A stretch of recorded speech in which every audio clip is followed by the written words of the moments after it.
Hey y'all, Mac here. Quick video on a strategy that I'm using to farm a little bit of currency, but more importantly to level my character. So I'm currently sitting at level 98, about to hit 99, and I decided I needed to squeeze out a couple extra levels just for a little bit more power for this build.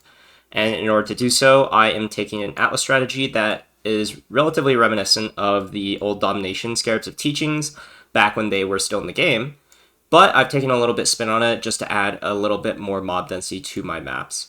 Now, I think that for the most part, the best way to actually get XP is to combine things like Beyond with things like Eldritch Altars, as well as things like Ritual, but not actually completing the Ritual themselves.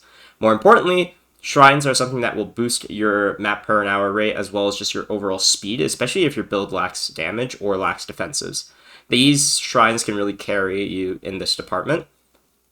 On top of that, a little bit of extra strong boxes just to give you a couple more packs of mobs to kill for XP. Now, most importantly with this is you want a good dense map layout. So Jungle Valley scales really well with pack size, and the density gets really good. It tends to be pretty underwhelming if you don't scale the pack size, so I roll my maps for everything above 22% pack size minimum. This is a relatively cheaper option than like spiking up to 24, and I don't think it's fully necessary, especially when you're taking the explicit modifier nodes on your tree. So the notable skill points that we're spending is we're getting a lot of explicit modifiers on our maps, and these points are really just there to essentially augment the pack size.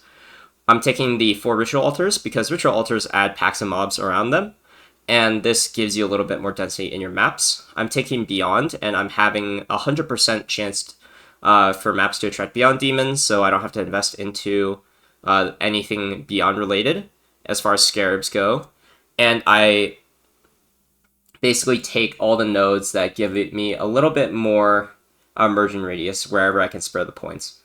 Eldritch Altars, I highly recommend taking Searing Exarch. I don't think taking Eater is that good because the mobs take a while to spawn, and they're kind of invulnerable for a couple seconds before you hit them.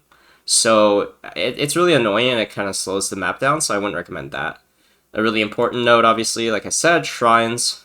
Taking the full duration is always nice, because you're getting 3 from the map device and 3 from the Scarab, as well as 1 from the map atlas. So you're getting minimum 7, and this is going to help you really speed through your maps. You're going to get 2 buffs per, and if you get like a Swiftness Shrine, or if you're playing a Stack Charger, Charge Stacker, excuse me, you will get a really nice shrine called the Resonating Shrine, which gives you a bunch of benefits for those charges. And yeah, I don't think you need to take any real like strongbox nodes besides just the rare cluster over here. And you can frankly like just like this. You don't need any ambush scarabs because those are pretty expensive. But I do use some scarabs to make this even better. Obviously, you actually don't need any scarabs for this strategy, but I would recommend taking a select couple. So the Domination Scarab gives you 2 additional shrines, which is really nice. The Beyond Merging Radius one is super cheap. This is good just for getting more Beyond demons. Lineage and Adversaries are 2 scarabs that are pretty expensive, and I wouldn't recommend using them unless you are heavily investing into this strategy to try to get more currency.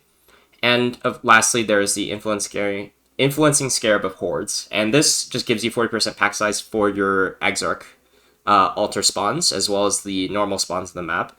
I think that this one is worth doing just in general because of altars. If you can get a Chaos altar, you'll get extra Chaos to cover the cost of the Scarab. So really, in terms of priority, I would rank it something more like this. You definitely want the Domination, then Beyond, then Influence. These 3, I think you could just run on their own and you'll be fine. Magic pack size is just nice because you get more mobs, and having more rares in your map also means having more packs and more overall monsters to kill.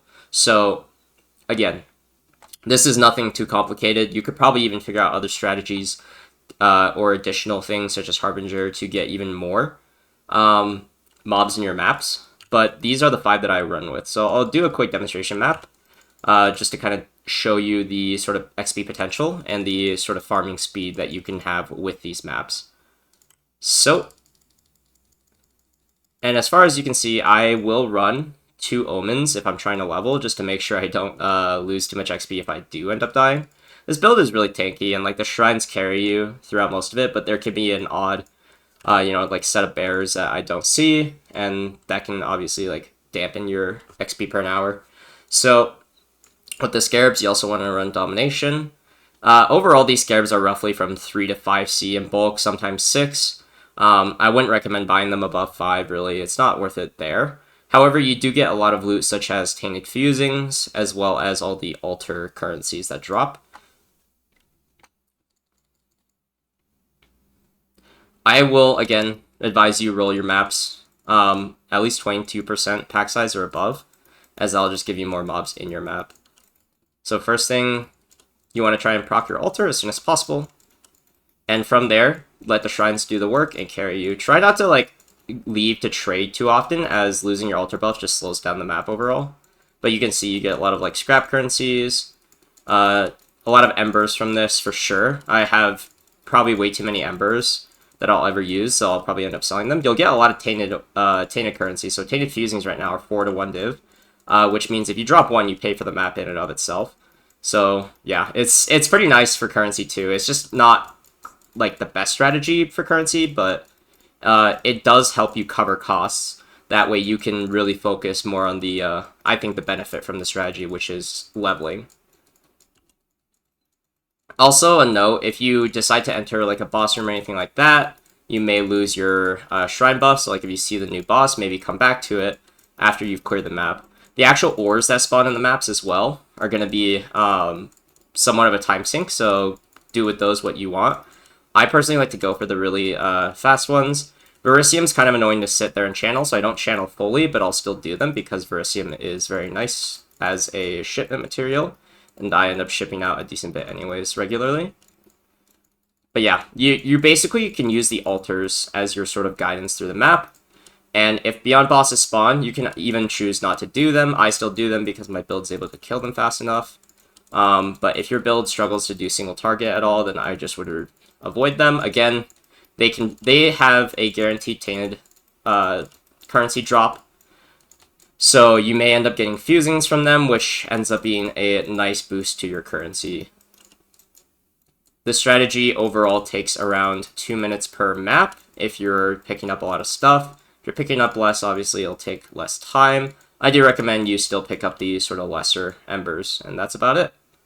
So from that, I'm sitting at around 91 million XP per hour through the strategy. I'm honestly not sure if this is comparable or even nearly as good as Syndicate, but you know, it's there in case anyone wants to farm beyond. And I think currently with the price of Scarabs, it's not too bad at all. And the tree investment isn't too bad either because you are pathing more towards the Exarch altars.